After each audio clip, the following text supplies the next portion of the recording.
네, 안녕하세요. 이주호입니다. 자, 이번 시간부터 우리가 3주 동안 레이아웃이라는 친구를 조금 중점적으로 다뤄볼 것 같아요. 자, 우리 수업에서 총 3개의 세트가 준비가 되어 있는데 이번 시간부터 이제 3주 동안 두 번째 세트를 같이 진행해 볼 것 같아요. 그래서 우리 앞 세트에서 다뤘던 건 주로 뷰 얘기를 했어요. 그래서 텍스트 뷰, 에디트 텍스트 버튼, 나중에 가니까 막 체크박스, 라디오 버튼 막 이런 거 있었잖아요. 그러면서 사실 우리가 레이아웃이라는 친구를 아예 안 건드린 건 아니긴 했어요. 사실 우리가 맨 처음 안드로이드 스튜디오에서 MT 액티비티 해가지고 새 프로젝트 만들자마자 가장 먼저 배치돼 있었던 것들 중에 뭐 헬로 월드 느낌표 하는 그 텍스트 뷰가 있었고 걔가 현재 포함되어 있는 constraint layout이라는 친구가 이미 하나가 탑재되어 있었어요. 그래서 이전 세트까지는 우리는 하나의 레이아웃만 가지고 앱을 만들었다라고 얘기를 해도 크게 상관없을 것 같아요. 그리고 이번 시간부터 드디어 우리가 여러 레이아웃들을 중첩시켜 가면서 하나의 앱을 구성하는 기본적인 방안들을 차근차근 살펴볼 것 같아요. 대충 그런 느낌으로 봐주시면 좋을 것 같고, 자, 살짝 스포일이 될 것 같지만 다음 세트에서는 이제 살짝 유추해보면 뭐가 나올 것 같네. 살짝만 더 확장해 본다면 우리 앱에서 지금 컨스트레인트 레이아웃이 포함되어 있는 뭔가니까 그 액티비티 자체를 하나를 더 만든다든가 액티비티들 사이에 화면 전환을 한다든가 하는 내용이 마지막 세트로 들어가게 될 것 같습니다. 네, 그래서 이번 첫 번째 시간에는 앱 화면 구성하기라는 부제로 준비를 해봤어요. 우리가 요전까지 쓰던 constraint layout이라는 친구가 있고 마치 뷰처럼 텍스트 뷰 말고 다른 뷰들도 있었죠. 오늘 우리가 같이 살펴볼 linear layout이라는 친구를 같이 들여다볼 것 같아요. 그러면서 공통적인 관점으로서의 이 layout이라는 친구랑 연계되어 있는 각종 어트리뷰트들에 대해서 확인해보고 그 다음에 우리 대부분 앱들은 뭐 메신저라든가 등등 보면 우리가 손가락 위아래로 왔다 갔다 하면 스크롤을 할 수 있잖아요. 여러분의 앱에서 사용자한테 보여주고 싶은 것들이 좀 많을 때 화면이 넘칠 것 같다 할 때 사용자에게 스크롤 기능을 제공하는 방법 역시나 이번 영상에서 같이 확인해 보도록 하겠습니다. 거기까지 한 다음에 다음 영상에서는 이제 레이아웃과 뷰들 사이의 관계를 조금은 더 면밀하게 살펴보는 실습을 할 것 같아요. 자, 이번 시간에는 주로 우리가 .xml 파일 위주로 다룰 거예요. 그 다음에 다음 시간에는 이제 본격적으로 .java 파일까지 손을 대가면서 우리 지난 시간 등등에서 살짝 얘기했듯이 .xml 파일은 기본적으로 데이터란 말이에요.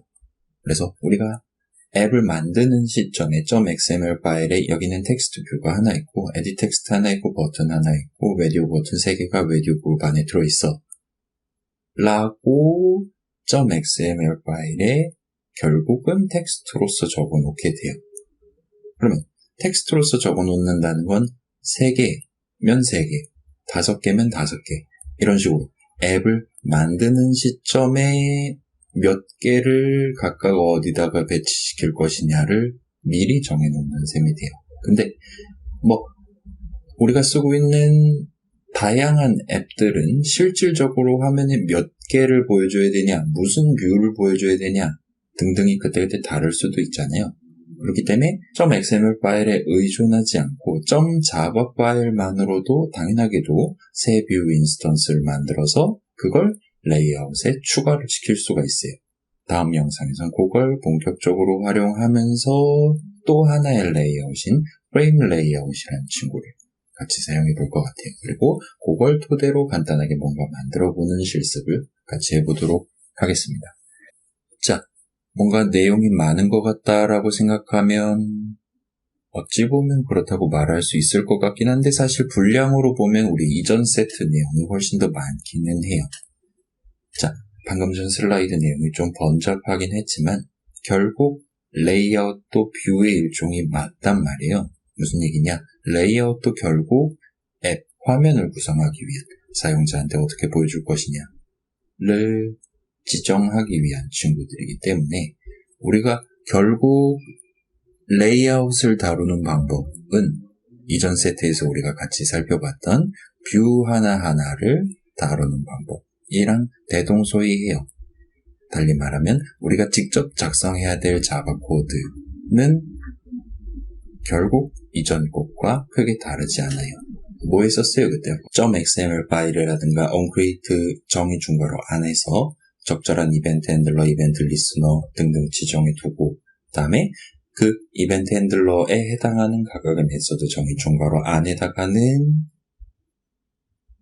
총 3가지로 나눌 수 있는 데이터 흐름을 구성할 수가 있었죠. 일단 우리가 다룰 데이터가 들어있는 뷰를 find 해갖고 와요. 그 다음에 적절한 get 어쩌고 저쩌고를 써서 attribute 값을 가져와요.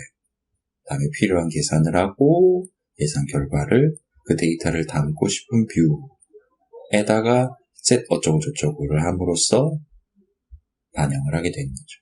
물론 이제 우리 수업 범주를 살짝 초과하는 경우에는 내 앱의 뷰에 반영하는 게 아니라 다른 핸드폰으로 전송을 한다든가 그런 데이터 흐름도 얼마든지 발생할 수는 있겠죠. 그때쯤 가면 이제 우리가 작성하는 코드가 조금씩 달라지게 될 거예요. 아무튼 이렇게 오늘 띄워놓고 일단 한번 같이 두 번째 세트를 시작해 보도록 합시다. 자, 오늘 슬라이드는 여기가 끝이에요. 그래서 이번 영상, 다음 영상은 슬라이드 설명 없이 실습 위주로 진행을 하고 그 다음 영상에서 본격적으로 정리를 한 번 더 해보도록 할게요. 자, 그럼 이제 슬슬 안드로이드 스튜디오를 켜고 저도 제 걸로 한번 가볼게요. 네, 왔어요. 그래서 우리 늘 해오던 대로 새로운 프로젝트 해가지고 저는 지금 미리 만들어 왔는데 파일 해가지고 new 해서 new 프로젝트 한 다음에 empty activity 고르고 프로젝트 이름은 오늘 5주차니까 AP 숫자 5 한 다음에 언어는 자바 API는 15로만 주고 아마 이전 세팅이 유지가 될 거니까 AP5라고만 적고 엔터를 치셔도 될 거예요. 그 다음에 인터넷 연결되어 있는 상태에서 우리 안드로이드 스튜디오가 준비될 때까지 살짝만 기다려 주도록 합시다. 영상도 5초 정도만 쉬었다가 진행할게요.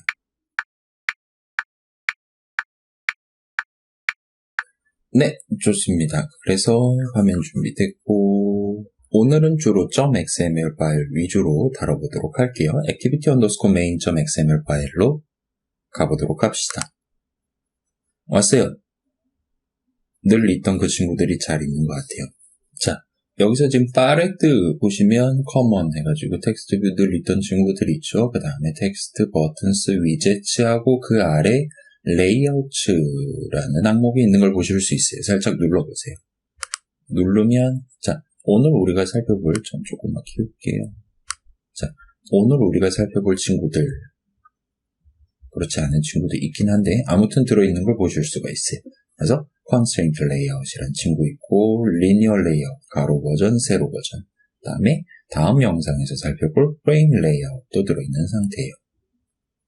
등등등 있는 것 같고 그 다음에 우리 파레트 아래에서 이전에도 자주 살펴봤던 component tree라는 친구도 있죠. component tree는 지금 최상위에 해당하는 게 constraint layout으로 잡혀 있어요. 우리가 empty activity 해가지고 새 프로젝트 만들자마자 일단 화면에 뭔가를 보여줘야 된단 말이에요. 그러려면 화면을 구성해야 된단 말이에요. 어떻게 배치할 것인지. 그렇기 때문에 레이아웃이 결국은 하나는 있어야 될 거예요. 대부분의 상황에서는요. 화면에 버튼 하나만 보여주거나 할 게 아니라면요. 그렇기 때문에 우리 대신 constraint layout을 하나를 미리 적어놓은 상태였고 거기에 지금 텍스트 뷰 하나가 포함되도록 .xml 파일이 구성되어 있었어요.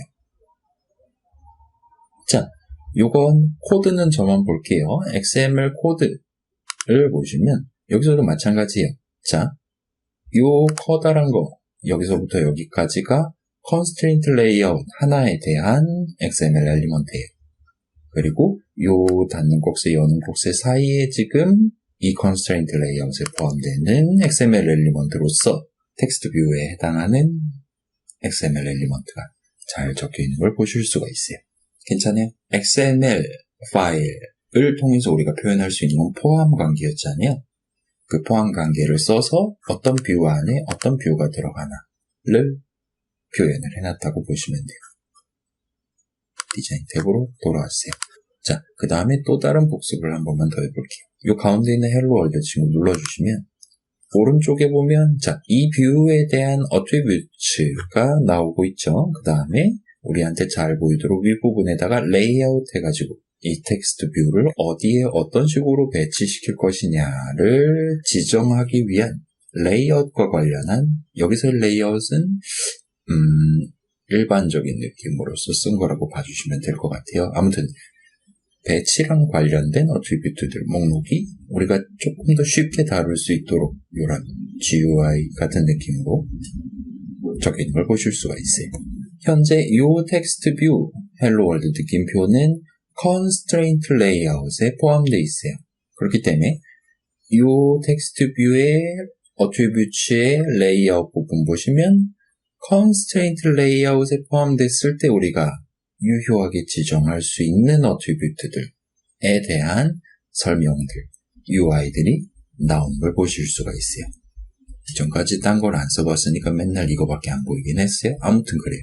물론 이제 여기서 우리가 예를 들어서 왼쪽 마진을 16으로 잡고 위쪽 마진을 8으로 잡는다. 이런 식으로 직접 지정을 하는 게 가능할 것이고, 그 다음에 코드 부분 보시면 눈치가 빠른 친구들은 벌써 봤을 거예요. 자, 이런 식으로 우리가 방금 전에 디자인 화면에서 지정했던 그 값들이 .xml 파일에 텍스트로서 잘 기록이 되어 있는 걸 보실 수가 있어요. 우리 .java 파일에서 맨날 호출하는 setContentView라는 메소드 정의 안에는 이 XML 엘리먼트 내용물을 읽고 이 텍스트를 읽고 우리의 텍스트 뷰를 우리가 원하는 위치에 자리 잡을 수 있도록 그 텍스트 뷰 인스턴스의 어트리뷰트 값을 적절한 걸로 지정을 해준다고 보시면 돼요. 자, 그럼 설명 대충 됐으니까 이 어트리뷰트들은 다시 빼주시고, 자, 그럼 이제 이번 시간에는 리니어 레이아웃이라는 친구를 한번 같이 사용해 보도록 할게요. 그리고 우리 보통 핸드폰 위아래로 길게 쓰니까 레이아웃에서 리니어 레이아웃 세로 버전, 버티컬 버전을 클릭을 한 다음에 다른 버튼들 배치할 때랑 비슷하게 드래그해서 집어넣어 주세요. 하면 뭔가 조금 요상한 느낌으로, 저는 지금 이 텍스트 뷰 윗부분에다가 이 친구를 떨궈 놨더니 버튼들, 텍스트 뷰 같은 것들은 대충 비슷한 크기로 이렇게 딱딱 예쁘게 배치가 됐다면 얘는 지금 자신이 제가 지금 떨군 위치에서 차지할 수 있는 적당히 큰 전체 화면 비슷한 느낌으로 자신의 크기를 잡고 있는 걸 보실 수가 있어요. 요건 이제 안드로이드 스튜디오가 우리 대신 지정해 준 거고 나중에 얼마든지 바꿀 수가 있어요. 그냥 이대로 해두고 컴포넌트 트리를 살짝 보시면 컨스트레인트 레이아웃 안에 텍스트 뷰 하나랑 리니어 레이아웃 세로 버전 하나가 배치가 되어 있고, 여기서 살짝 주목해 주세요. 이 원래 있었던 텍스트 뷰 친구를 클릭을 해서 지금 화면에 배치되어 있는 리니어 레이아웃 영역 안까지 드래그를 해서 마우스를 한번 놔보세요. 자, 노니까 어떻게 됐어요? 아까 전까지는 이 텍스트 뷰는 constraint layout, 화면 전체를 차지하던 constraint layout의 한가운데에 위치하도록 어트리뷰트들이 잡혀 있었어요.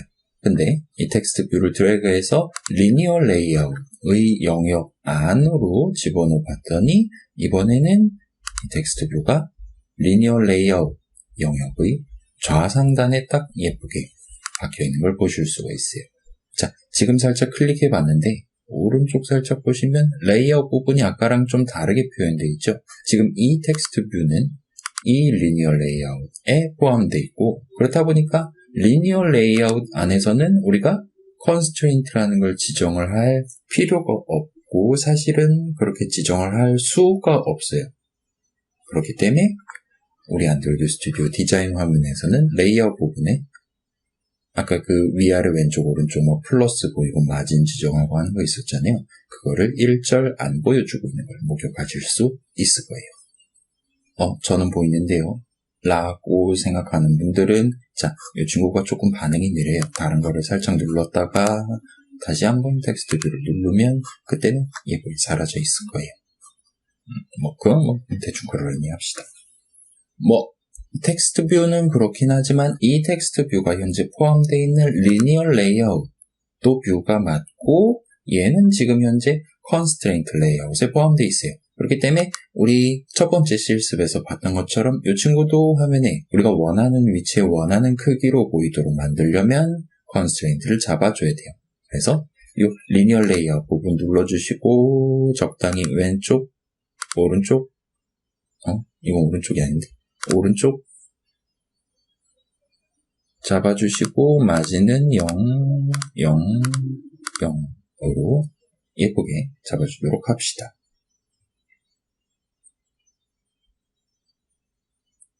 자, 그 다음에 요전에 우리가 배치했던 것들이랑 다르게 레이아웃 언더스코어 위즈랑 하이트 이렇게 두 가지가 409dp, 354dp 숫자는 여러분이랑 저랑 다를 수 있어요. 아무튼 숫자로 지금 지정이 되어 있는 걸 보실 수가 있어요.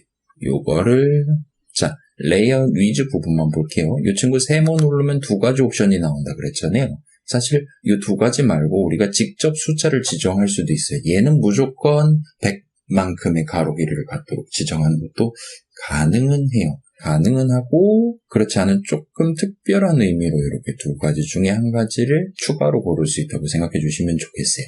그 중에 하나인 이 0dp, Match Constraint라는 친구는 우리 익히 봤다시피 이 좌우 조건, 지금 화면 왼쪽, 엄밀히 말하면 이 constraint 레이아웃의 왼쪽 위치 기준으로긴 하지만 이게 화면 전체니까요.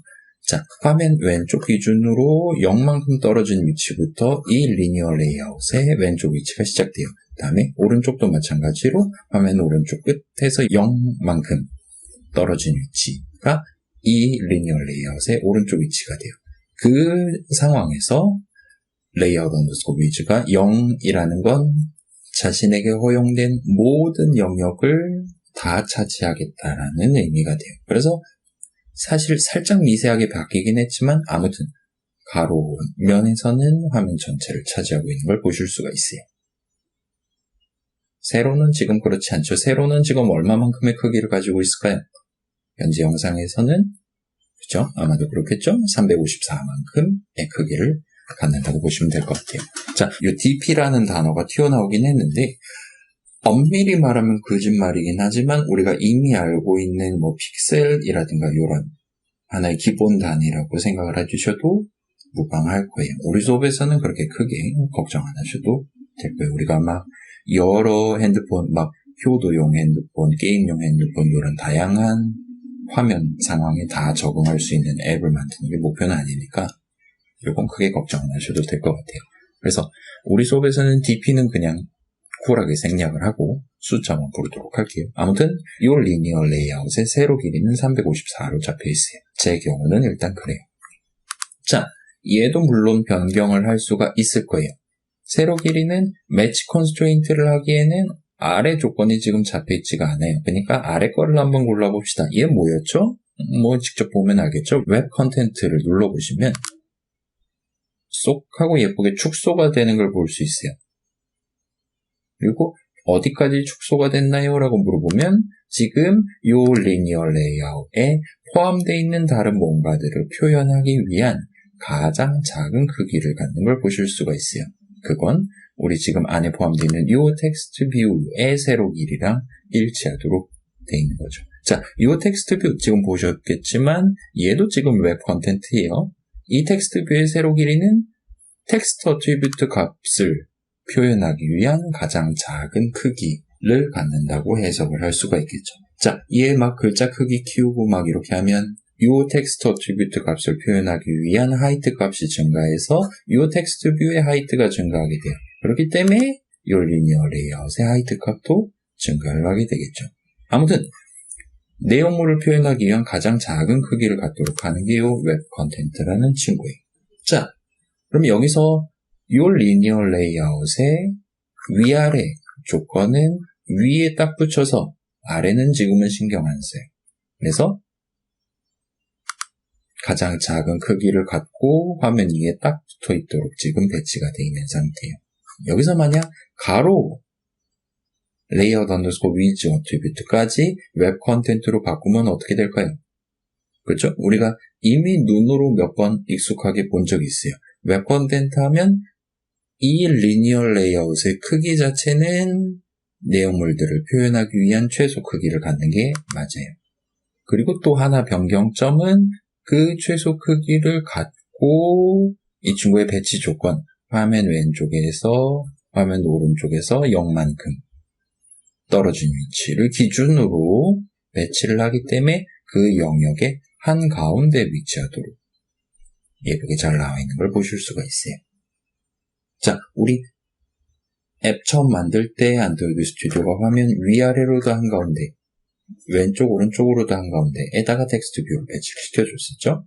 그때는 이 둘 다 웹 컨텐트가 적혀 있었다고 유출을 하실 수가 있을 거예요.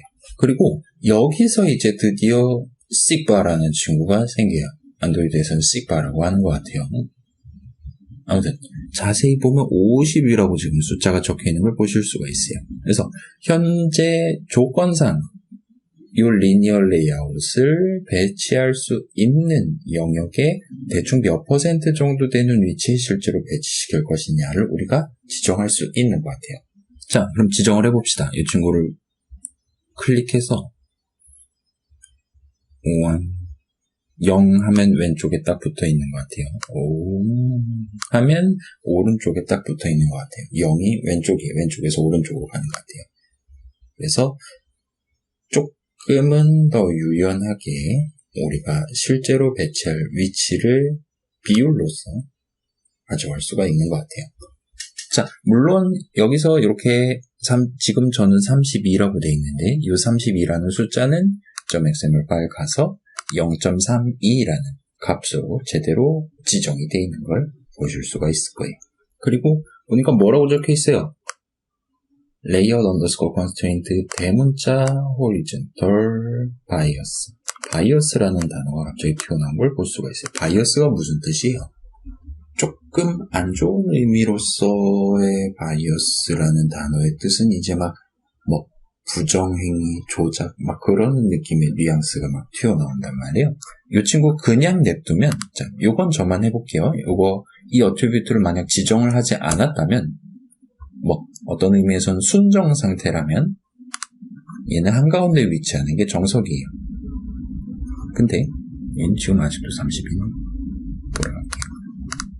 자. 근데, 이번엔 또 50이네. 이랬다 저랬다. 정신 차려. 자, XML 코드를 바꿨다 말았다 하니까 그래요. 순정이라면 한가운데에 위치하는 게 맞는데 여러분이 원한다면 이 친구의 편향성, 바이어스 하면 일반적인 해석으로는 편향 같은 느낌이라고 말할 수가 있단 말이에요. 이 친구를 살짝 왼쪽 편향으로 만들 것이냐 오른쪽 편향으로 만들 것이냐를 지정하는 것 역시나 가능해요. 방금 전 봤던 그 길다랗게 생긴 그 어트리뷰트 값을 지정함으로써 아마도 귀찮으니까 보통은 50으로 그냥 놔두고 쓰게 될 것 같긴 해요. 그리고 지금 같은 경우는 우리는 가로 길이는 최소가 아니라 최대로 잡아놓고 돌아가도록 할게요. 그래서 레이아웃 위즈를 다시 한번 0으로 매치 컨스트레인트로 바꿔놓고 다음 단계로 넘어가 보도록 합시다. 그럼 이번에는 이 리니어 레이아웃에 버튼 3개를 한번 추가를 해볼게요. 버튼은 어디 썼나 하면 여기저기 있지만 커먼에도 있었죠. 그래서 버튼 해가지고 이 친구를 드래그하면 추가를 할 수가 있는데 아마 지금 이 리니어 레이아웃은 크기가 되게 좁다 보니까 여기다 직접 여러분이 조합하기에는 쉽지가 않을 수 있어요. 그러므로 이 버튼을 컴포넌트 트리에다가 하나, 둘, 세 개를 배치를 시켜보도록 할게요. 괜찮아요. 우리 라디오 버튼 할 때도 봤었죠. 이 친구 드래그 할 때, 이건 저만 해볼게요. 이 친구 드래그 할 때 얘가 어떤 뷰에 포함될 거냐, 어떤 레이아웃에 포함될 거냐를 막 이렇게 왼쪽 오른쪽 왔다 갔다 하면서 우리한테 시각적으로 보여주죠. 셋 다 리니어 레이아웃에 포함되도록 배치를 시켜주세요. 조금 실수했다 해도 옮기시면 되니까 걱정 안 하셔도 좋아요. 그러면 지금 요 세 버튼은 저 같은 경우는 지금 버튼 아래 버튼 2, 버튼 3 순서대로 컴포넌트 트리에 나오고 있는 걸 볼 수 있고 그 아래 텍스트 뷰가 있어요. 한 번 더 볼게요.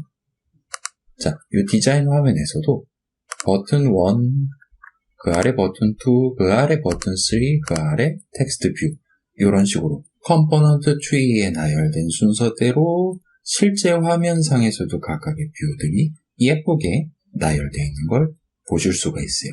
우리가 특별히 어떤 조건 등등을 지정하지 않았음에도 불구하고요.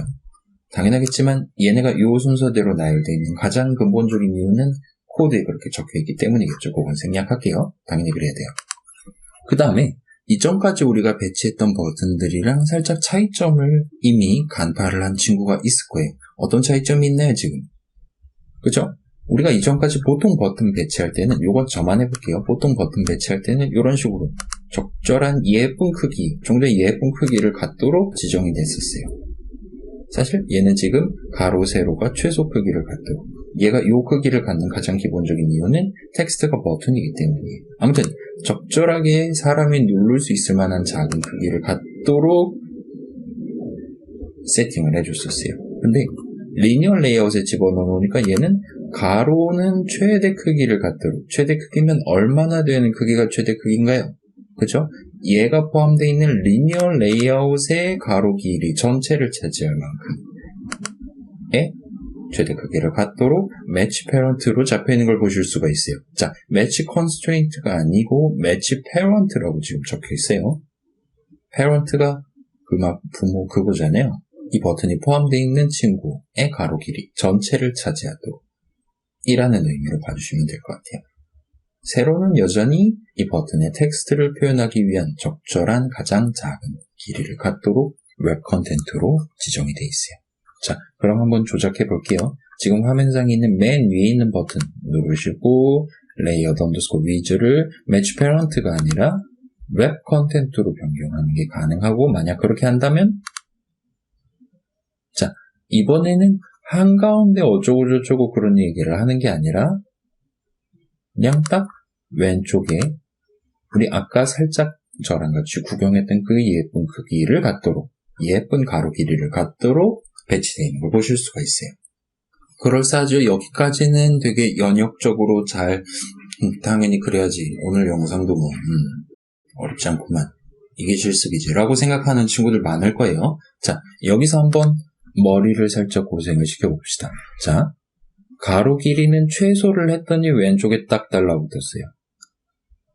그 아래 있는 버튼들은 현재 가로 길이가 최대로 돼 있고, 그 최대라 함은 얘가 포함되어 있는 리니어 레이아웃의 가로 길이에요. 전체를 차지하도록 돼 있어요. 그러면 여기서 이 버튼의 세로 길이, 하이트를 최소가 아니라 최대로 바꿀 수가 있겠죠. 바꾸면 어떻게 될까요?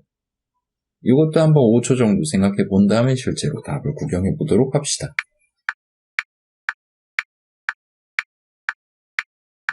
자, 답 맞춰 볼게요. 매치 패런트 하면 변화가 없어요. 왜 변화가 없나요? 그걸 어떻게 알아요? 자, 요 버튼들 텍스트 뷰는 현재 리니어 레이아웃에 포함되어 있죠. 요 리니어 레이아웃의 세로 길이는 현재 이 안에 있는 친구들 전체를 표현하기 위한 가장 작은 크기를 갖도록 지정되어 있어요. 그렇게 리니어 레이아웃의 크기가 결정되어 있는 상태에서 이 버튼이 아무리 위아래 길이 다 내 거임 하고 매치 패런트로 해봤자 이미 리니어 레이아웃이 딱 달라붙는 적절한 세로 길이를 갖도록 돼 있었기 때문에 이 버튼이 세로 위아래 관점에서 더 차지할 영역이 더 이상 존재하지 않으니까 최대로 하나, 최소로 하나 전혀 변화가 보이지 않는 걸 목격하실 수 있을 거예요. 자, 요거 다시 웹 컨텐트로 바꿔놓고 다음 단계로 넘어갈게요. 요 리니어 레이아웃의 세로 조건은 현재 최소 길이에요. 근데 요걸 당연하게도 아래 조건을 걸고요. 매치 컨스트레인트를 하면 위아래로도 전체 크기를 자신의 영역으로 삼도록 리니어 레이아웃의 레이아웃 관련 어트리뷰트를 지정할 수 있을 거예요. 이 상황에서 이 맨 위에 있는 버튼의 레이아웃 타이틀을 웹 컨텐트가 아니라 매치 패런트로 바꾸면 뚱 하고 화면 맨 위에 있던 버튼이 이 리니어 레이아웃에 가용한 모든 세로 길이를 다 가져가도록, 그렇다 보니까 얘보다 아래에 배치돼야 되는 다른 버튼들 텍스트 뷰는 화면에서 아예 사라져 있는 걸 목격하실 수 있을 거예요. 자, 얘가 왜 화면 전체 크기를 차지하고 있나요? 그 답은 매우 간단하죠. 우리가 어트리뷰트를 그렇게 지정해놨기 때문이에요. 최소 하면 다시 돌아올 거예요. 자, 그러면 이 세 번째 버튼을 레이아웃 타이틀을 웹 컨텐트가 아니라 매치 패런트로 바꾸면 이때는 어떻게 될까요? 자, 세 번째 버튼은 이미 이 친구의 위치랑 크기, 두 번째 버튼의 위치랑 크기가 다 결정된 상태에서 자신에게 허용되어 있는 세로 영역들 전체를 차지하도록 위아래 길이 값이 지정되는 걸 보실 수가 있을 거예요. 그래서 얘보다 아래에 있었던 텍스트 뷰만 화면에 안 보이기 시작했어요. 다시 돌아가야겠어요. 대충 살짝 느낌이 오죠. 이런 식으로 동작하도록, 이런 식으로 자신에게 포함되어 있는, 자신이 포함하고 있는 뷰들의 위치와 크기를 지정하도록 만들어져 있는 레이아웃을 리니어 레이아웃이라고 불러요. 자, 그래서 리니어 레이아웃 살짝 설명을 하고 넘어갈게요. 리니어 레이아웃, 일단 얘도 뷰의 일종이에요. 그렇기 때문에 컨스트레인트 레이아웃에 포함시키는 게 가능했어요. 그리고 컨스트레인트 레이아웃에 포함시키면서 이 리니어 레이아웃의 가로 세로 조건의 어트리뷰트를 지정하는 게 가능했어요. 리니어 레이아웃은 뷰의 일종이고, 두 번째는 리니어 레이아웃은 일단 그래서 레이아웃이에요. 얘를 굳이 화면에다가 이렇게 드래그 앤 드랍을 하는 이유는 얘 안에다가 다른 뷰들을 포함시키기 위해서예요. 그리고 리니어 레이아웃은 컨스트레인트 레이아웃이랑 다르게 포함되어 있는 뷰들을 자신이 현재 잡아놓은 내부 영역에 .xml 파일에 적혀있는 순서대로 나열을 하게 돼요. 나열을 한다는 건 내 크기 요거구나. 가장 처음 뭐 배치시켜야 되지 버튼이네. 뭐 최소 크기를 갖자고, 뭐 가로로 최소, 세로로 최소라고, 네가 첫 번째니까 메뉴로 올라와라 와 같은 식으로 배치를 시키고, 그 다음에 또 하나를 꺼내서 내 내부 영역 중에 남아있는 공간을 사용해서 그 다음 뷰를 위치랑 크기를 결정한다는 거예요. 자, 지금 우리가 쓰고 있는 건 버티컬 모드예요. 그래서 기본적으로 위에서 아래 순서대로 나열하도록 돼 있어요. 자, 그 말은 지금 뭐가 내포되어 있냐면 이 버튼 2랑 버튼 3 지금 최대 크기를 갖도록 되어 있지만 얘네들도 최소 크기를 갖도록 만들 수 있죠. 만약 그렇다 하더라도, 자, 지금 보면 이 리니어 레이아웃은 이 버튼 3개랑 텍스트 뷰 하나까지 가로로 한 줄에 위치시키는 게 불가능하진 않을 것 같아요. 하지만 리니어 레이아웃은 그런 걸 일절 신경 쓰지 않고 단순히 너는 내 영역의 맨 위에서부터야.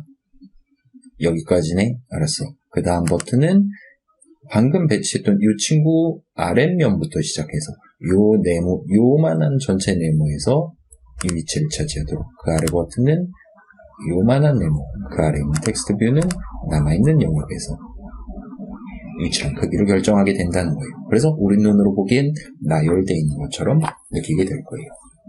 자, 그렇다 보니까 constraint layout을 쓸 때보다는 조금은 더 편하게 각각의 뷰들의 위치랑 크기를 결정을 할 수가 있어요. constraint layout은 막 지정 안 하면 오류 나고 난리도 아니었잖아요. 그 다음에 뭐 화면 왼쪽 기준, 화면 위 기준 뿐만 아니라 다른 버튼의 왼쪽 위치 기준, 텍스트 뷰의 아랫면 기준 등등을 각각의 뷰들에 대해서 상당히 복잡다단하게 지정하는 게 가능했어요. 리니어 레이아웃은 그런 게 없어요. 고를 게 별로 없어요.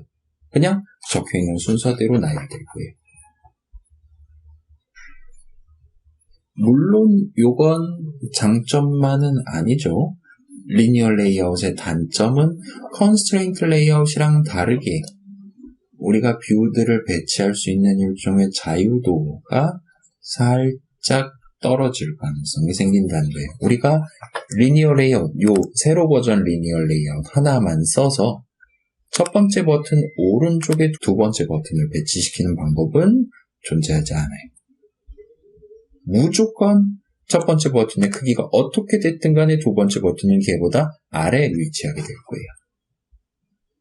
자, 삘이 오죠. 뭔가 살짝 차간사항이 나오기 시작하죠. 그럴 때 여러분이 아마도 쓸 수 있을 만한 게 레이아웃에 있는 가로 버전 리니어 레이아웃이에요. 자, 여기서부터는 또 실습이에요. 살짝 주목을 해봅시다. 요 리니어 레이아웃 가로 버전을 드래그를 해서 지금 있는 세로 버전 리니어 레이아웃의 첫 번째 뷰가 되도록, 그러니까 버튼 3개 중에 맨 위에 이 위치에 오도록 드랍을 해주세요. 그 다음에 맨 위에 있는 버튼 하나랑 텍스트 뷰 하나를 가로 버전 리니어 레이아웃에 포함을 시켜주세요. 요건 이제 여러분이 어떤 순서로 집어넣냐에 따라서 어떤 친구가 더 왼쪽에 오는 달라지죠. 자, 이 영상에서는 일단 버튼이 왼쪽에 오도록, 달리 말하면 컴포넌트들이 위에 오도록 잡아주시고, 이제 텍스트 뷰의 가로 길이는 최소 크기가 아니라 최대 크기를 갖도록 지정을 해주도록 합시다. 그러면 이 가로 버전 리니어 레이아웃의 가로 길이에서 버튼이 차지하는 영역을 제외한 나머지를 이 텍스트 뷰가 전부 차지하게 될 거예요. 만약에 이 순서가 바뀌었다면 텍스트 뷰가 처음부터 전체를 다 차지했기 때문에 버튼은 더 이상 화면에 보이지 않게 되겠죠. 다시 돌려놓을게요. 좋아요. 자, 그 다음에 아래 버튼 2개가 날아갔어요. 이거 왜 날아간 거예요? 그쵸? 이 리니어 레이아웃 가로 버전을 추가를 할 때 얘가 리니어 레이아웃이다 보니까 레이아웃 하이트를 매치 패런트로 지금 잡아놓은 것 같아요. 이것도 역시나 자 레이아웃 하이트를 매치 패런트에서 웹 컨텐트로 바꾸면 이 가로 버전 리니어 레이아웃의 세로 길이가 이 버튼과 텍스트 뷰를 표현하기에 적절한 가장 작은 크기로 예쁘게 딱 잡히면서 그 친구 아래 버튼 2개가 예쁘게 나열되는 걸 보실 수 있어요. 생각해보니까 이 버튼 2개는 여러분은 지금 가로 길이가 최대로 지금 되어 있는 상태죠. 좋아요. 뭔가 조금 구조적인 UI가 탄생을 했어요. O와 열이 잘 맞춰져 있어요. 자, 이 정도까지 하면 일단 리니어 레이아웃 자체를 사용해보는 건 어느 정도 준비가 끝날 것 같아요. 가로 버전, 세로 버전 있고 방향이 다를 뿐 대동소이해요.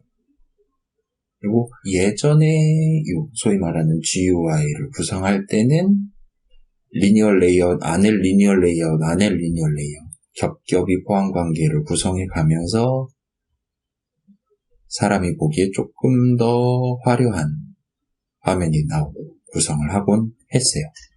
그렇긴 한데 지금 와서 생각해보면 우리 이게 만약 시험으로 나온다고 해도 이렇게 생긴 스크린샷을 여러분한테 제시하고 동일하게 뷰들을 배치해보세요 하면 리니어 레이아웃을 쓸 수도 있지만 컨스트레인트 레이아웃을 써도 이거랑 동일한 느낌으로 조건을 거는 게 가능하겠죠. 얘 왼쪽 위, 얘는 이 버튼 아래, 얘는 이 버튼 아래, 텍스트 뷰는 이 버튼 오른쪽에서 전체 크기 같도록, 전체 크기, 이런 식으로.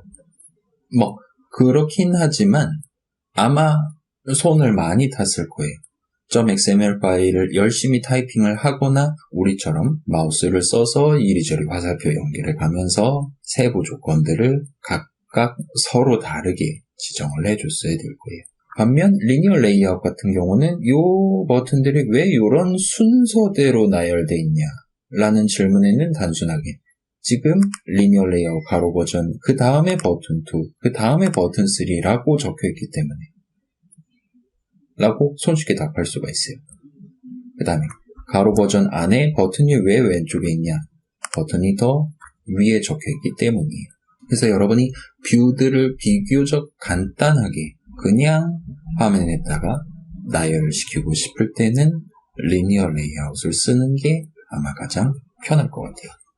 자, 여기까지 살짝 진행해 주시고 오늘은 조금 영상 분량이 많기는 해요. 제가 살짝 쉬었다가 조금 있다가 영상을 재촬영을 하고 이 뒤에다가 편집해서 연결해서 같이 살펴보도록 할게요.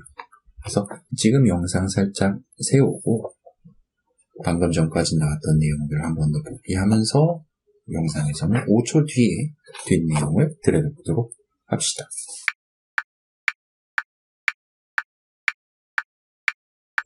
네, 좋습니다.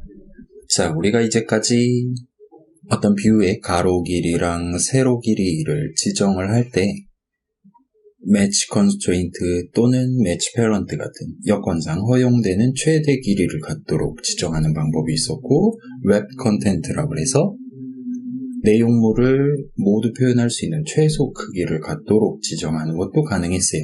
네, 뭐 정말 당연하겠지만 위즈랑 하이트, 너비 높이 자체는 최대 최소가 아닌 고정된 값을 부여하는 것도 얼마든지 가능해요. 그걸 한번 시도해 보면서 이번 부분을 시작해 보도록 하죠. 자, 지금 여러 버튼들 중에 텍스트 뷰 왼쪽에 있는 가장 위에 있는 버튼을 살짝 누른 다음에 레이아웃 위즈 부분, 지금은 웹 컨텐트라고 되어 있는 걸 지우고, 자, 얼마로 해볼까요? 64라고 숫자를 적으면 아직까지는 여기가 빨강색으로 표시가 되어 있는 걸 볼 수 있어요. 64까지 적으면 안 되고 우리가 아까 전에 처음으로 리니어 레이아웃 배치할 때 살짝 구경해 본 거긴 한데 뒤에다가 DP라고 두 글자를 적고 엔터를 치면 64만큼의 가로 길이를 갖도록 이 버튼의 너비를 지정할 수가 있어요. 보면 평소보다 살짝 줄어들었고 64라는 숫자가 고정되어 있기 때문에 이 버튼이라는 6글자를 제한된 너비에 표현하기 위해 두 줄에 걸쳐서 표현하도록 구성되어 있는 걸 볼 수 있어요. 자, 저만 한번 실행 취소를 해볼게요. 실행 취소하면 아까 전에는 이렇게 한 줄로 구성되어 있었고 그렇다 보니까 높이가 이 모양이었어요. 근데 여기서 64dp로 다시 바꾸면 너비가 줄어들면서 그럼에도 불구하고 텍스트 어트리뷰트 값은 동일하다 보니까 두 줄에 걸쳐서 표현을 해야 될 필요가 생겼고 그렇다 보니까 높이가 살짝 증가한 걸 볼 수 있어요. 왜냐? 높이는 내용물을 다 표현할 수 있을 만한 최소 크기를 갖도록 웹 컨텐트로 되어 있었으니까요. 그럼 이제 높이도 64dp하고 엔터를 한번 쳐보도록 합시다. 그러면 너비랑 높이가 동일한 정사각형 모양의 버튼이 된 걸 보실 수가 있을 거예요.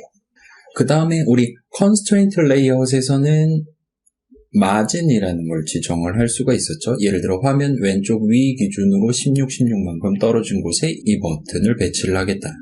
좀 더 정밀히 말하면 이 버튼의 가장 왼쪽, 가장 위쪽 점이 16,16 위치에 가도록 잡겠다 라고 지정하는 게 가능했어요.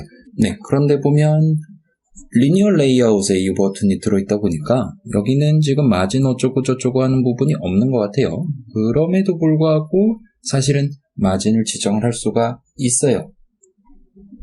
어떻게 지정하냐?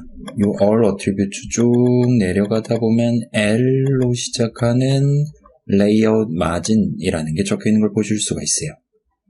물음표로 되어 있기는 한데 이 왼쪽에 있는 세모를 눌러서 한번 까보도록 합시다. 까면 layout margin left, top, right, bottom 이렇게 5가지가 있는 걸 볼 수 있는데 일단 지금은 layout margin 이라고 적혀있는 맨 위에 있는 친구를 한번 16dp로 지정을 해보도록 합시다. 하고 엔터를 치면 자, layout margin은 아마도 위에 왼쪽 오른쪽 아래 모두 16만큼 마진을 잡는다 라는 의미로 사용을 할 수 있는 것 같아요. 그 다음에 실행 취소하고 실행 취소는 컨트롤 G 누르면 되죠. 실행 취소한 다음에 이번에는 레이어 마진 말고 레이어 마진 레프트만 한번 16dp로 지정을 해보도록 합시다. 하면 당연히 유추할 수 있듯이 엔터를 치면 이번에는 왼쪽 이 버튼의 영역 왼쪽에 대해서만 16만큼 마진이 잡혀 있는 걸 보실 수가 있어요. 오른쪽 마진은 0이기 때문에 요 가로 방향 리니어 레이아웃에서 이 버튼의 오른쪽에 위치하게 될 텍스트 뷰가 버튼의 오른쪽 면이랑 딱 붙어 있는 걸 보실 수가 있죠. 위아래도 마찬가지로 되어 있고요. 그래서 여러분이 원한다면 이 버튼의 상하 좌우 마진을 동일하게 지정을 할 수도 있고요. 아까 전처럼 또는 각각에 대해서 서로 다른 숫자를 지정하는 것도 가능해 보여요. 그래서 지금은 이 버튼의 레이어 마진을 레프트는 없애주시고 없애면 아마 0으로 간주되나 봐요. 그 다음에 탑이랑 바텀은 8dp 그 다음에 오른쪽은 16으로 한번 지정을 해보도록 합시다. 그러면 위아래 절반 그 다음에 그거의 2배에 해당하는 것만큼 텍스트 뷰가 오른쪽에 위치하게 된 걸 보실 수가 있어요. 자, 그 다음에 보시면 지금 이 버튼은 button 6글자가 2줄에 걸쳐서 표현되고 있는데 잘 보면 어찌어찌 잘 끼워 넣으면 한 줄에 그냥 표현하는 것도 가능해 보인단 말이죠. 이렇게 됐고 옆에 여유 공간이 충분히 있으니까요. 자, 그럼에도 불구하고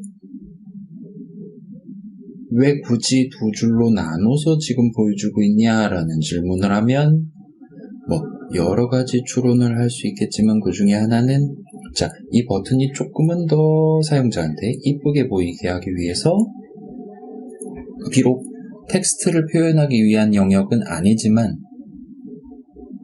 그럼에도 불구하고 사용자가 자신의 손가락을 써서 적당히 누를 수 있을 만큼 어느 정도의 여유 공간을 지금 확보해 두기 위해 결과론적으로 버튼의 텍스트를 2줄에 걸쳐서 표현하고 있다 라고 우리가 얘기를 할 수도 있을 것 같아요.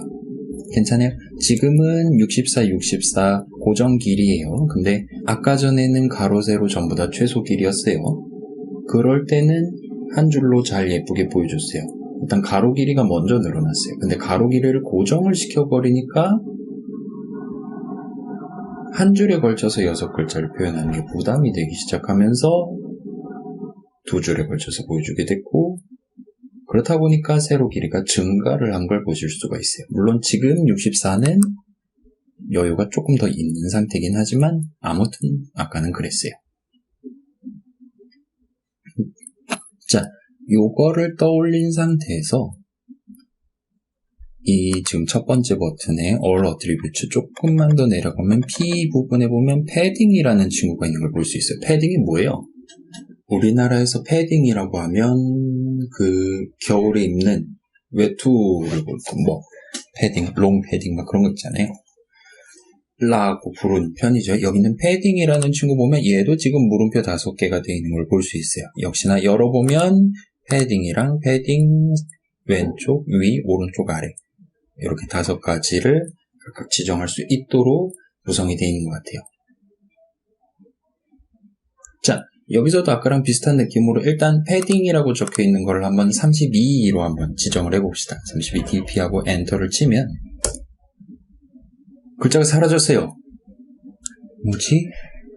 16하고 엔터를 쳐볼까요? 하면 버튼이 됐어요. 그러면 24 dp하고 엔터를 치면 이번엔 B 하나만 나오는 걸 볼 수 있어요. 세상에. 자, 지금 무슨 일이 일어나는 거냐면 24로 놔둔 상태에서 너비랑 높이의 제한을 한번 풀어보도록 할게요. 올라가서 지금 64로 잡혀있던 걸 웹 컨텐트로 가져가 볼게요. 그리고 다시 내려가서 패딩이 24였던 걸 다시 32로 변경을 하면 자, 여전히 텍스트를 보여주기 위한 지금 가로 길이 제한이 없기 때문에 그냥 한 줄에 보여주고 있어요.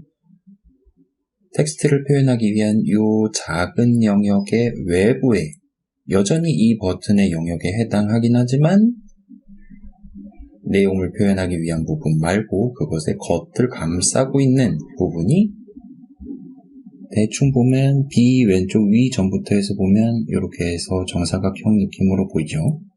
여기도 마찬가지고요. 자, 이 네모 주변으로 왼쪽 위 오른쪽 아래 32만큼을 추가로 이 버튼에 대해 확보를 하고 있는 걸 여러분 보실 수 있을 거예요. 자, 이번엔 패딩을 0으로 한번 지정을 해볼까요? 자, 그런 여유 공간 따위 필요 없어. 0dp하고 엔터를 치면 좀 작아지긴 했어요. 근데 0이라고 보기에는 엄청나게 거리가 있는 어느 정도 버튼으로서의 역할을 담당하기 위한 최소한도의 패딩이 잡혀있는 걸 여러분 목격하실 수 있을 거예요. 요거는 1dp하고 엔터를 쳐도 마찬가지예요. 그래서 아마도 요 버튼이란 친구 나는 최대한 얍실한 버튼을 만들겠어 라고 마음을 먹는다 하더라도 여기는 패딩 어트리뷰트만 변경하는 거 가지고는 어느 정도 한계가 있어 보이는 것 같아요. 뭐 요건 조금 곁다리기였던 것 같고 그 다음에 패딩도 마찬가지로 왼쪽만 32 아래쪽만 64와 같은 식으로 지정하는 것도 물론 얼마든지 가능할 거예요. 그러면 일단 이 친구 패딩은 32dp 왼쪽 오른쪽 위아래 동일하게 32가 되도록 지정을 하고 여기까지 본 내용을 토대로 살짝 생각을 해보도록 합시다. 자, 마진이라고 적혀있는 어트리뷰트 5개 세트를 다뤄봤고 패딩이라는 걸 한번 다뤄봤어요. 마진 말 그대로 마진인 것 같아요. 패딩 말 그대로 패딩인 것 같아요. 퀴즈예요. 자, 여기서 지금 이 버튼에 텍스트 어트리뷰트를 지정을 하지 않으면 과연 이 버튼의 크기, 생김새는 어떤 식으로 변하게 될까요? 현재 이 친구 가로 세로 길이는 내용물을 표현 가능한 최소 크기를 갖도록 지정되어 있는 상태예요. 웹 컨텐트예요. 그 상태에서 T죠. 텍스트 어트리뷰트를 버튼이 아니라 공란으로 놔두면 어떻게 될까요? 요거는 아마 여러분 지금 얼마든지 유추할 수 있을 거예요. 하고 엔터 치면 네, 정사각형 모양 버튼이 된 걸 볼 수 있어요. 자, 더 이상 이 버튼에 내용물이 없기 때문에 내용물을 표현하기 위한 크기는 이제 0만큼 필요하게 됐어요. 근데 패딩이 32 왼쪽 오른쪽 위 아래 32만큼 잡히도록 지정을 했었어요. 그렇다 보니까 왼쪽 오른쪽 위 아래 2배씩 해서 64 곱하기 64만큼의 크기를 갖는 아무 텍스트도 보이지 않는 버튼으로서 배치되어 있는 걸 보실 수가 있어요. 그럼 실행 취소해 볼게요. 자, 두 번째예요. 아까 전에 버튼의 크기가 최소 크기, 최대 크기가 아니라 고정돼 있을 때 우리가 패딩을 32로 잡았었어요. 그때는 왠지 잘 모르겠는데 버튼의 텍스트가 단 하나도 보이지 않았어요. 24로 잡으니까 버튼 6글자 중에 B 한 글자밖에 안 보이는 케이스도 발생을 했어요. 요건 왜 그런 사태가 발생을 했었을까요? 어떤 의미에서 보면 지금 어트리뷰트들이 모순이 발생을 한 거죠. 텍스트를 다 표현하는 게 버튼의 일단 기본적인 목표인데 지금 현재 크기랑 패딩, 어트리뷰트 값에 의하면 버튼 6글자를 다 표현하는 게 불가능해요. 그러면 크기를 무시하거나 패딩을 무시하거나 텍스트를 무시하거나를 해서 모순을 타개를 해야 될 거예요. 안드로이드에서는 아마도 텍스트를 덜 보여준다 라는 식으로 지금 세팅이 돼 있나 봐요. 자, 요건 저만 다시 한번 해보고 올게요. 최소 크기를 이처럼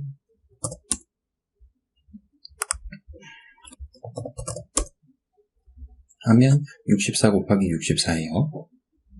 그리고 여전히 패딩은 32예요. 그렇다 보니까 더 이상 글자를 표현할 만한 적절한 공간이 없어지게 됐어요. 그래서 아무 글자도 못 보여주고 있는 상황이다 라고 말할 수가 있을 거예요. 자, 버튼에 대해서는 대충 그런 느낌으로 구성이 되어 있는 것 같고, 그러면 텍스트 뷰에도 패딩이라는 걸 집어넣을 수가 있을까요? 만약에 넣는다면 그 친구는 어떻게 작용을 하게 될까요? 역시나 한번 해보면 텍스트 뷰는 지금 요만한 정도의 가로 세로 길이를 갖도록 지금 배치가 되어 있는 상황인데, 만약에 우리가 너무 많이 왔나? 만약에 우리가 패딩을 얘도 역시나 32라고 잡아주면, 자, 이 텍스트 뷰를 표현하기 위한 크기가 증가를 했고, 내용물 헬로 월드라는 텍스트 자체는 한가운데 이렇게 잡혀있는 상태고, 그 와중에 왼쪽으로 32, 위로 32, 아래로 32만큼을 차지하도록. 자, 이 텍스트 뷰 같은 경우는 가로 길이는 지금 최대 매치 페런트로 되어 있었단 말이에요. 그렇기 때문에 오른쪽 여유 공간은 이미 32를 한참 초과했기 때문에 그냥 그만큼을 다 사용하고 있는 걸로 지금 눈에 보이고 있어요. 실행 취소해 볼게요. 자, 여기서 우리가 마지막 질문을 할 수가 있을 것 같아요. 마진이랑 패딩, 이 둘의 가장 근본적인 차이점은 뭘까요? 마진을 본 지가 조금 됐으니까 이 텍스트 뷰에 대해서 한번 저 혼자 마진을 한번 지정을 해볼게요. 이 친구의 오른쪽 마진을 32로 잡는다고 치면, 그때는 자, 매치 페런트니까 전체 크기를 다 차지하도록 우리가 지정을 해놨음에도 불구하고 이 텍스트 뷰를 표현하기 위한 공간의 오른쪽에 32만큼의 추가적인 공간을 놔둬야 되기 때문에 결과적으로 이 텍스트 뷰의 가로 길이가 줄어든 걸 보실 수가 있어요. 마진이랑 패딩의 차이점은, 마진은 이 뷰를 표현하기 위한 영역의 바깥에 추가적인 공간을 확보한다라고 생각할 수 있을 것 같아요. 반면에 패딩도 한번 다시 보여드릴게요. 패딩은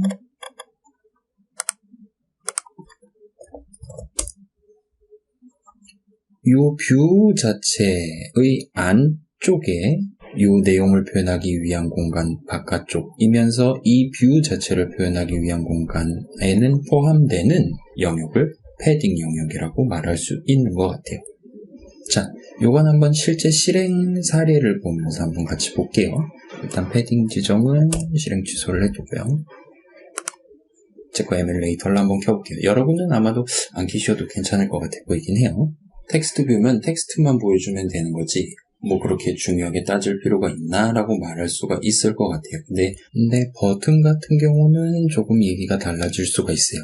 자, 우리 아까 전에 이 버튼의 위쪽, 오른쪽, 아래 마진을 살짝 줘놨고요. 그 다음에 패딩은 32만큼 줘둔 상태예요. 그 상태에서 이제 지금의 에뮬레이터라 마우스를 쓰긴 하지만 이 버튼의 마진 영역은 우리가 클릭을 해도 눌렀다가 띄어도 이 버튼을 누른 걸로 간주하지 않아요.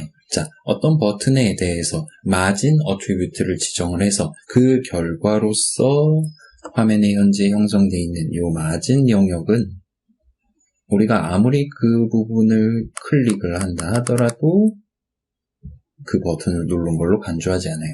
반면 패딩은 뭐 지금 시각적으로도 눈에 뻔하게 보이긴 하지만 이 버튼 텍스트 부분만 눌렀다 띄었다 할 수 있는 게 아니라 이 버튼의 패딩 영역도 얼마든지 눌렀다 띄었다 하면서 입력을 줄 수가 있죠.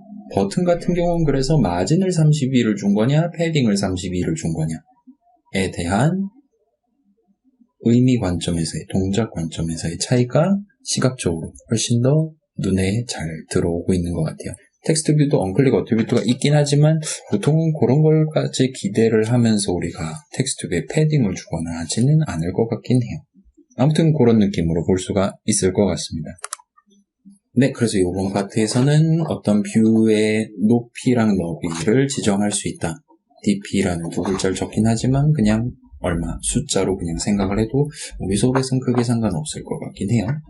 그리고 마진이라는 걸 우리가 컨스트레인트 레이아웃에서는 마우스로 이렇게 깨작거리면서 16, 16 이런 식으로 편하게 지정을 했었어요. 리니어 레이아웃에 포함되는 뷰에 대해서도 여러분이 원한다면 마진 어트리뷰트 값을 지정할 수 있어요. 그리고 패딩이라는 조금 다르게 생긴 데 물음표 5개 들어가 있는 사용 방법은 거의 똑같아 보이는 어트리뷰트들이 있었고 마진 어트리뷰트랑 패딩 어트리뷰트의 어떤 의미 관점에서 동작 관점에서의 차이도 존재한다라는 걸 확인을 했어요. 이 정도까지 정리를 해두고 오늘 이번 주차 실습은 2페이지가 남았어요.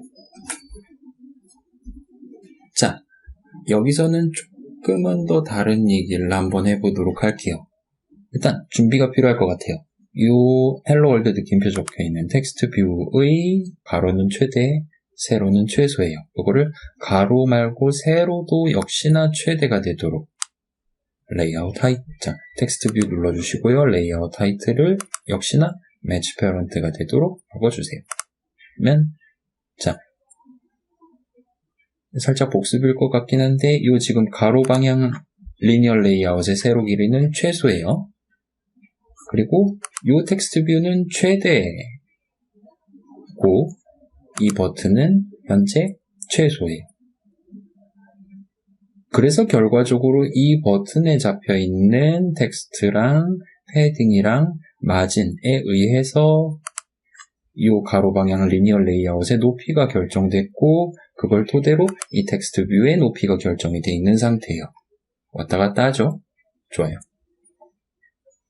자, 그 다음에 이 텍스트 뷰 지금 크기가 요만큼 커졌어요. 열심히 힘내서 최대 크기를 갖도록 지금 되어 있는 상태예요. 그 다음에 이 친구는 버튼이랑 다르게 내용물이 헬로 월드 느낌표 이 텍스트 어트리뷰트 값이 전체 영역의 좌상단에 위치해 있는 걸 여러분 구경하실 수 있을 거예요. 버튼이랑 다르죠? 버튼은 한가운데였어요. 자, 근데 만약 여러분이 이 텍스트 뷰의 텍스트 어트리뷰트 값, 이 글자들을 전체 영역의 한가운데로 오게 만들고 싶다. 라면 그때도 여러분이 쓸 수 있는 어트리뷰트가 있어요. 그게 뭐냐면 역시나 여기엔 안 나와 있긴 한데 요즘은 컨스트레인트 레이아웃 쓰는 게 권장되고 있기는 한데 내려가 보면 G로 시작하는 Gravity라는 친구가 있어요. 뭔가 깃발이 달려 있고요. 이 친구를 열면 아까 전이랑 다르게 체크박스 여러 개가 쭉 나열되어 있는 걸 볼 수 있어요. 아마도 이 깃발 모양이 플래그 느낌으로 동작하는 어트리뷰트입니다라고 우리한테 얘기를 해주고 있는 것 같아요. 그래서 Gravity 무슨 뜻이에요? 중력이라는 뜻이잖아요. 이 친구는 지금 중력 이라는 어트리뷰트에 아무것도 지정이 안 돼 있는 느낌인 것 같아요. 뭐 굳이 XML 코드 안 봐도 되겠죠? 근데 여기서 우리가 중력을 한번 부여를 해보도록 합시다. 어떻게 부여를 해볼까요? 자, 메뉴에 있는 바텀을 한번 체크를 해보세요. 그러면 아래 방향으로 중력이 작용을 해서 눌러볼게요. 우리의 글자들이 바닥에 깔려버리는 걸 보실 수가 있어요.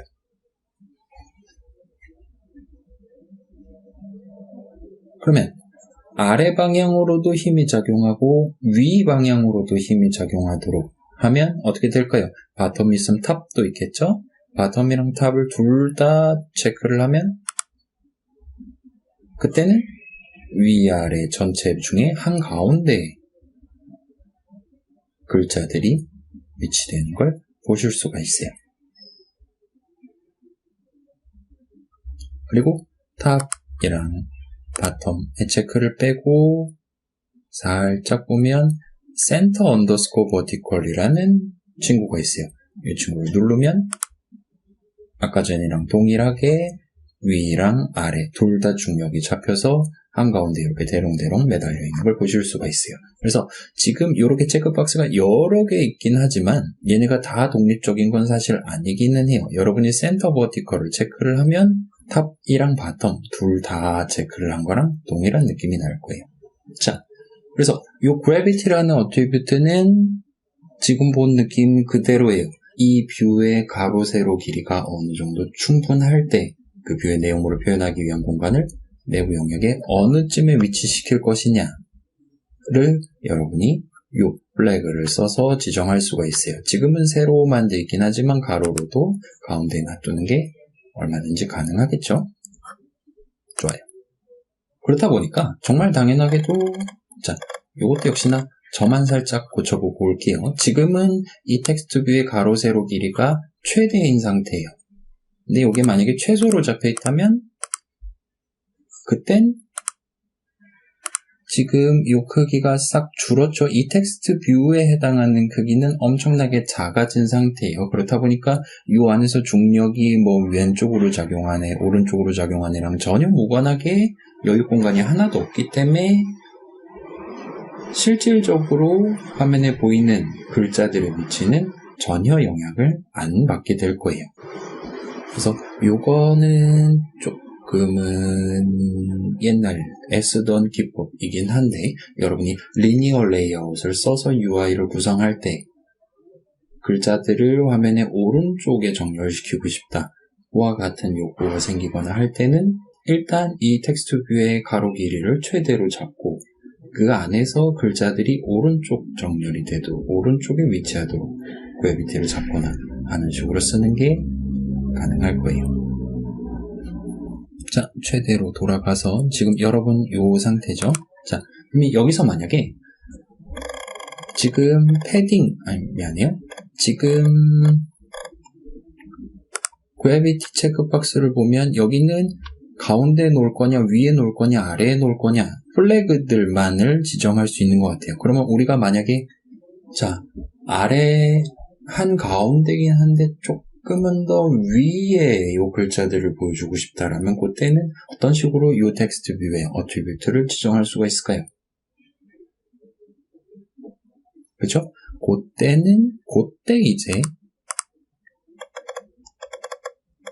아까 살짝 봤던 패딩을 지정하는 게 가능할 거예요. 패딩 바텀을 16 엔터를 치면 요 아래 16만큼 여유 공간을 놔뒀기 때문에 요만한 살짝 아래쪽을 배제한 곳에서 이 글자들이 한가운데 위치하도록 지정하는 게 가능해요. 이러면 이제 반쯤 수동으로 UI를 잡겠다라는 느낌이 되겠죠?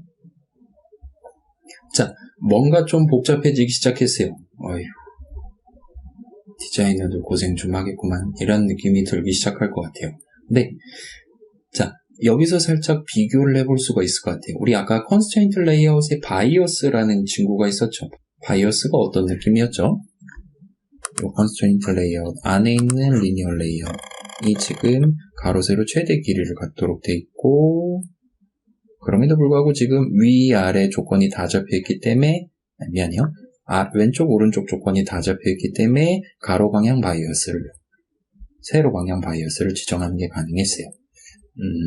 만약에 자 역시나 저만 살짝 고쳐보고 다시 올게요. 이게 웹 컨텐츠면 지금 바이어스가 50일 때는 가용한 공간의 한가운데 이 리니어 레이아웃이 위치하도록 할 수 있고 거기서 바이어스를 조금씩 조절하면서 세부적으로 이 리니어 레이아웃의 실질적인 위치를 지정하는 게 가능했어요. 최대로 바꿀게요. 바이어스는 55. 자, 패딩이랑 그래비티를 써서 내용물의 실질적인 위치를 잡는 게 가능하고 constraint layout을 쓸 때는 그거 말고 bias라는 친구를 써서 이 친구의 왼쪽 조건은 요거고 오른쪽 조건은 요거야. 그 다음에 그 사이 여유 공간의 한 절반 정도 되는 위치에 요 뷰가 위치했으면 좋겠어. 와 같이 일종의 비율을 정할 수가 있는 것 같아요. 그래서 constraint layout이랑 bias 값을 써서 조절하는 게 조금 더 정밀하게 조절할 수가 있을 것 같고, 그 다음에 또 하나의 이슈는 여러분이랑 저랑 지금 화면 가로 길이, 여러분의 실제 기계랑 여러분의 에뮬레이터 사이의 가로 길이, 세로 길이가 조금씩 다를 수가 있을 거예요. 그것도 역시나 감안을 하면 그래비티랑 마진 패딩을 써서 세부적인 위치를 조절하는 거는 여기서 32랑 여러분의 기기에서 또는 다른 친구의 기기에서의 32랑 이 갖는 화면 전체에서의 비율이 서로 다를 수 있기 때문에 그런 문제에 대해서 마진 값이랑 패딩 값이 지금 현재 우리가 알고 있는 선 안에서는 고정된 숫자이기 때문에 해상도 변화에 바이어스만큼 능동적으로 유연하게 대처하기는 어려울 것 같다 라는 차이점을 갖게 될 거예요. 자, 이게 항상 단점이라고 볼 수는 없기는 한데 일단 그렇게 서로 다른 특성을 가져간다. 어떤 뷰를 정확히 내가 원하는 위치에 배치시키기 위한 접근 방법이 서로 다르다 정도까지만 살짝 인지를 해주고 다음으로 넘어가면 좋을 것 같습니다. 자, 이번 주 실습의 마지막 내용은 스크롤 기능이에요. 지금 현재 우리 눈에는 버튼이 총 3개가 있죠. 이 마지막 버튼 3를 선택을 한 상태에서 컨트롤 C에서 복사를 하고 컨트롤 V를 해서 여러 번 눌러서 어떻게 했을까요? 저는 22개를 만든 것 같아요. 그래서 8번, 11번, 14번, 15번 버튼까지 저는 눈에 잘 보이고 있고 16, 17, 18, 19 이 아래에 있는 버튼들은 더 이상 이 세로 버전 리니어 레이아웃에 현재 허용되어 있는 세로 여유 공간이 남아있지가 않기 때문에 아예 지금 눈에 보이지 않는 거를 확인하실 수가 있어요. 근데 우리 목표가 이 모든 버튼들을 사용자가 한 화면에 다 볼 수는 없지만 스크롤을 해가면서 본인이 원한다면 손가락으로 까딱까딱 하면서 볼 수 있도록 만들고 싶다라면 그때 쓸 수 있는 게 팔레트에 있는 컨테이너스 레이아웃 아래에 있는 컨테이너스를 보시면 스크롤 뷰라는 친구가 있어요. 이 아래에 있는 건 가로 방향 스크롤 뷰니까 이 위에 있는 건 아마 세로 방향인 것 같아요. 이 친구를 우리가 도입을 해서 사용을 하면 돼요. 어떻게 사용을 하냐? 얘를 드래그를 해서 컴포넌트 트리로 오신 다음에 자, 다른 데다는 집어넣지 마시고 이 친구가 constraint layer 최상위 뷰에 포함되도록 그러니까 이 세로 방향 리니어 레이어보다 살짝 위로 위치하도록 드랍을 하시면 이런 느낌으로 들어가게 될 거예요. 그 다음에 스크롤 뷰는 안드로이드 스튜디오 상으로는 안에 세로 방향 리니어 레이아웃 하나를 기본적으로 탑재를 하도록 만들어놨어요. 요거 지금 기본 탑재되어 있는 건 지우시고 그 대신에 우리가 이제까지 만들어왔던 요 세로 방향 리니어 레이아웃을 집어서 클릭을 해서 요 스크롤 뷰에 포함되도록 잡아주세요. 그 다음에 요 스크롤 뷰는 지금 컨스트레인트 레이아웃에 포함되어 있으니까 왼쪽, 오른쪽 전부 다 잡고 마진 0으로 잡고 레이아웃 위즈, 레이아웃 하이트 둘 다 매치 컨스트레인트가 되도록 다시 말하면 화면 전체를 이 스크롤 뷰가 다 차지하도록 조건을 잡고 한번 실행을 해보도록 할게요. 자, 여기는 조금 번잡하니까 5초 쉬었다가 실행 결과를 한번 같이 확인해 보도록 합시다.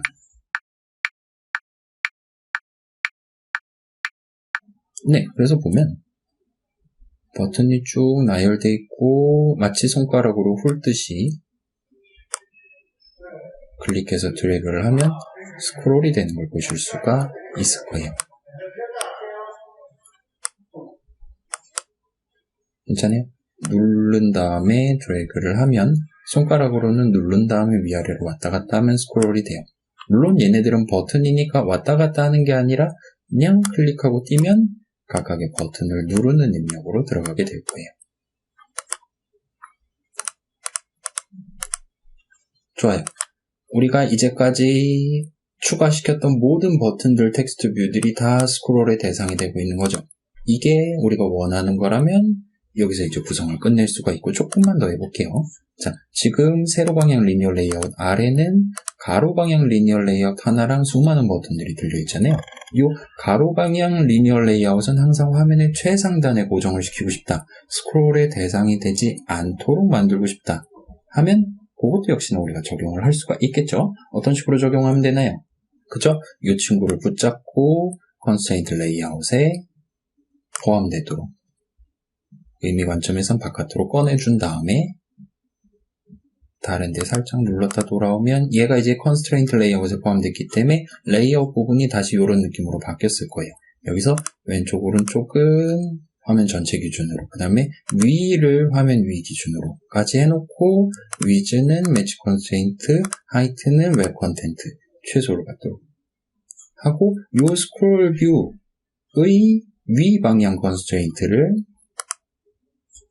살짝 지운 다음에 한 번 더 눌러주면 뭔가 크기가 엄청 작아졌고 마진이 632나 잡혔어요. 지금 엄청 빨리 지나가 버렸는데 실행 취소 한번 해볼게요. 자, 스크롤 뷰의 위 방향 조건을 제거했더니 요런 느낌이 됐어요.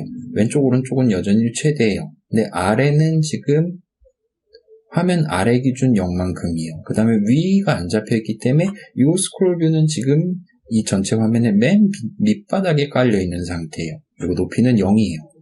매치 컨스트레인트에 해당하는 0이에요. 이 상황에서 위 방향 조건을 잡겠어 라고 요걸 클릭을 하거나, 현재 동그라미 나와 있는 걸 가로 방향 리니어 레이아웃 아래 기준으로 잡고 싶다 해서 끌어오시면 이 스크롤 뷰의 위 방향 기준이 가로 방향 리니어 레이아웃의 아랫면이랑 맞닿도록 우리가 지정하는 게 가능해요. 마진을 0으로 잡았다면 그렇겠죠? 그래서 위아래 왼쪽 오른쪽 다 지정됐고 다 매치 컨스트레인트로 구성을 한다면 이제 이 리니어 레이아웃이 차지하지 않는 화면의 다른 모든 부분들을 이 스크롤 뷰가 차지하도록 구성하는 게 가능하고, 다시 한번 실행하면 이번에는 아까랑 조금 다른 느낌으로 요 맨 위에 잡혀있는 가로 방향 리니어 레이아웃은 스크롤의 대상이 아니에요. 스크롤 뷰 안에 들어있는 게 아니에요. 그냥 자신이 잡혀있는 조건에 따라서 화면 위 가로 방향으로는 전체를 차지하도록 잡혀있고, 나머지 친구는 아까처럼 정상적으로 스크롤이 잘 되고 있는 걸 목격하실 수 있을 거예요. 물론 다른 뷰들을 왼쪽에 붙여놓는다거나 아래에 붙여놓는다거나 하는 것도 얼마든지 가능하겠죠. 그런 느낌으로 봐주시면 좋겠습니다. 자, 스크롤 기능은 사실은 우리가 이걸 맨 땅에서 만든다면 그렇게 쉽지는 않은 기능이에요. 그렇다 보니까 안드로이드 스튜디오에서는 미리 우리가 좀 더 편하게 스크롤 기능을 쓸 수 있도록 뷰 하나를 추가로 제공을 한다라고 생각해 주시면 좋겠어요. 그게 지금 우리가 추가했던 스크롤 뷰라는 친구예요. 엄밀히 말하면 얘는 레이아웃의 일종이기는 해요. 이름이 뷰가 달려있긴 하지만 뭐 그건 그렇다 손 치고, 그래서 스크롤 뷰는 내용물로서 다른 뷰 하나를 포함하도록 돼 있어요. 그리고 지금은 이 세로 방향 리니어 레이아웃 하나가 이 스크롤 뷰의 내용물로서 들어가 있게 돼 있는데, 얘의 세로 길이는 이 스크롤 뷰가 잡혀있는 자신의 세로 길이를 한참 초과하도록 지금 구성되어 있어요. 자, 이 세로 방향 리니어 레이아웃의 높이는 최소인데, 문제는 이 안에 들어있는 내용물, 버튼들이 워낙 많기 때문에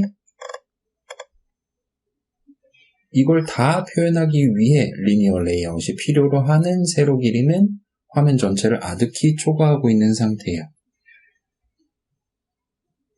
만약 그런 경우에는 이 스크롤 뷰는 자신의 내용물의 일부와 오른쪽에 있는 이 스크롤 바 등을 자신의 영역에 표현하도록 그렇게 구성이 되어 있어요. 그래서 여러분이 실제 기기에서 터치를 하거나 아니면 마우스로 클릭해서 드래그를 하거나 우리가 써보진 않았지만 마우스 휠을 써서 왔다 갔다 하는 것도 가능하도록 그런 입력에 대해서 적절한 이벤트 핸들링을 하도록 미리 갖춰둔 뷰 레이아웃이라고 얘기를 할 수가 있어요. 그래서 결과적으로 동일한 기기, 동일한 해상도의 기기에서 사용자에게 더 많은 뷰들을 선택적으로 보여줄 수 있도록 그런 것들을 가능하게 만들어주는 친구라고 말할 수 있을 것 같아요. 스크롤 기능 쓰고 싶다. 스크롤 뷰 하나 집어넣고 스크롤 당하기 위한 뷰를 내용물로서 포함시켜주면 돼요. 그래서 보통 그때는 아마도 리니어 레이아웃을 여러분이 쓰시게 될 거예요. 대충 이 정도까지 말씀드리면 이번 주에 살펴볼 만한 내용은 여기서 끝이 날 것 같아요. 자, 이번 시간에는 일단 XML 파일 위주로 이런 식으로 조금은 더 복잡다단하게 여러 뷰들을 한 화면에 배치시키는 게 가능하다 는 걸 살펴봤고 그 과정에서 컨스트레인트 레이아웃이랑은 조금은 느낌이 다른 리니어 레이아웃이라는 친구를 구경을 해봤어요. 가로 방향, 세로 방향 있는 것 같고 그 리니어 레이아웃을 다루기 시작하면서 우리가 어떤 뷰의 가로, 세로 크기 그 다음에 마진 그리고 패딩 그리고 패딩이랑 연관되는 그래비티라는 추가적인 어트리뷰트를 살펴봤어요. 걔네들은 32dp 하고 엔터를 치는 그런 느낌으로 숫자를 입력을 했었어요. 그래서 일종의 고정값을 지정하는 게 가능해 보였어요. 물론 요전에도 컨스트레인트 레이아웃 쓸 때도 마진은 고정값으로 집어넣긴 했지만 컨스트레인트 레이아웃은 바이어스라는 친구를 써서 우리가 원한다면 가로 전체 영역의 30% 정도 위치, 70%와 같은 느낌으로 비율로서 그 포함되는 뷰의 위치를 지정을 하는 게 가능했었어요. 그런 차이점 한번 짚어봤었고 마지막에 스크롤 뷰까지 해서 이번 영상 내용은 끝이 날 것 같아요. 자, 요 정도까지 해놓고 이제 요 동일한 안드로이드 프로젝트를 써서 다음 영상에서도 이어서 진행을 해보도록 할게요. 아마 그쪽이 조금은 더 빠르게 우리가 진행할 수 있을 것 같으니까 살짝 저장해 두시고 본인이 한번 요것저것 뷰들 집어넣어서 만들어 보고 싶다라면 그때는 물론 새로운 프로젝트 만들어서 도전을 해보실 수 있겠죠. 이 정도까지 해둔 상태에서 자, 다음 영상에선 본격적으로 우리가 .java 파일에서 새로운 뷰 인스턴스를 우리의 코드를 써서 직접 만든 다음에 그걸 .xml 파일에 지정해둔 어떤 레이아웃 인스턴스에 수동으로 포함을 시키는 걸 시도를 해볼 거예요. 거기까지 하면서 우리가 사용 가능한 또 다른 레이아웃, 프레임 레이아웃이라는 친구도 역시나 같이 구경을 해볼 거예요. 그리고 그 정도까지 하면 우리만의 앱, 우리 큰 과제 한다 그랬잖아요. 우리만의 앱의 화면을 구성하기 위한 대부분의 사용 이해들은 어느 정도 커버가 끝이 날 것 같아요. 이번 시간 내용 살짝 확인해 보시면서 다음 영상에서 다시 뵙도록 하겠습니다. 이번 영상 여기까지 할게요.